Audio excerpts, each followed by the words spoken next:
राजीव जी चुनाव नहीं लड़े थे? लड़े थे ना। राहुल जी चुनाव लड़ रहे हैं ना। राहुल जी चुनाव जीत करके पार्लियामेंट में है ना। और प्रियंका जी चुनाव नहीं लड़ी हैं तो पार्लियामेंट में है क्या? तो यह परिवारवाद की नई कहानी हमको सुना रही है। तो आप सब अपने मन में विचार कीजिए। आजाद होने का मतलब है आजाद ख्याल से प्रश्न करना। मैं मंच पे खड़ा हूं तो मैं जो भी बोलूंगा उसको आप यूं ही सच मत मान लीजिए। आप अपने मन में विचार कीजिए कि अगर भाजपा कहती है कि राहुल गांधी जी का सांसद बनना परिवारवाद है, तो अमित शाह का जो बेटा है, देखें उसका मुंह देखें अजय शाह का है? उसका बीसीसीआई का सेक्रेटरी बनना परिवारवाद है कि नहीं है?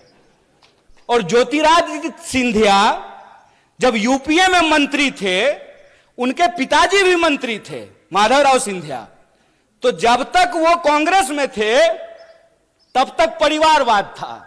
और जो ही मोदी जी के बगल में जाकर के बैठ गए हैं तो ताली बजा रहे हैं। आहा, उनकी सूरत देख रहे हैं। इतना मूर्ख हैं हम लोग, इतना मूर्ख बनाएंगे ये हमको कि हमारी पार्टी में परिवारवाद है। जो ही आप आरएसएस में शामिल हो जाइएगा तो वो संघ परिवारवाद हो जाता है। अगर परिवारवाद गलत है चचा, तो संघ परिवारवाद भी गलत है। ऐसा नहीं होगा कि हमारे लिए परिवारवाद गलत है और आपके लिए परिवारवाद सही हो जाएगा।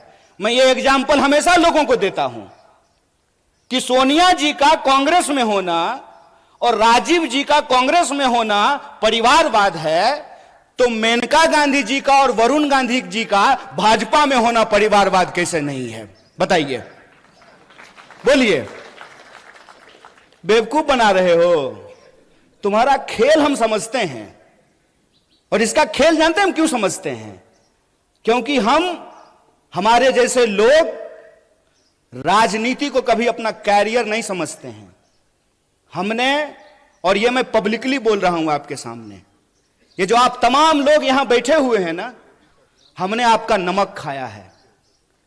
आप जो टैक्स देते हैं उस टैक्स के पैसे से हमने दिन रात पढ़ाई करके पीएचडी की है। हमारा बाप अमित शाह थोड़ी था कि हम बीसीसीआई के सेक्रेटरी बन जाएंगे हैं? तो जब हमने आपका नमक खाया है तो हम जानते हैं इस देश की हकीकत क्या है। इस देश की हकीकत यह है कि महात्मा गांधी विदेश में पढ़ाई किए, बैरिस्ट्री की पढ़ाई किए थे। बैरिस्ट्री की पढ़ाई करके वो भारत आए और मोहनदास करमचंद गए बिहार, और बिहार में किसान के आंदोलन में शामिल हुए चंपारण में, और बिहार के किसानों ने करमचंद को महात्मा गांधी बना करके भेज दिया। और वो गांधी सूट खोल दिए देश के लिए। वो भी गुजरात से थे। एक गुजरात के गांधी सूट खोल दिए देश के लिए, एक गुजरात के मोदी 10 लाख का सूट पहन लिए दोस्त के लिए। यही हकीकत है ना। और कहते हैं कि एक गरीब प्रधानमंत्री बन गया है तो आपको अच्छा नहीं लग रहा है। नहीं, बहुत अच्छा लग रहा है।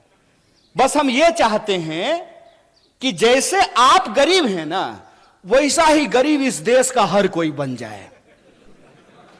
हर कोई वैसा ही गरीब बन जाए कि चढ़ने के लिए उसके पास 8,500 करोड़ का हवाई जहाज हो, 15 करोड़ का कार हो, 10 लाख का सूट हो, 5 लाख का चश्मा हो, 2.5 लाख का कलम हो। हम चाहते हैं कि ऐसी गरीबी पूरे देश को मिल जाए। चोरी, इसको चोरी कहते हैं, इसको बेईमानी भी कहते हैं, इसको कहते हैं आंख में झूठ झोंकना। और ये हमारे आंख में झूठ झोंक रहे हैं।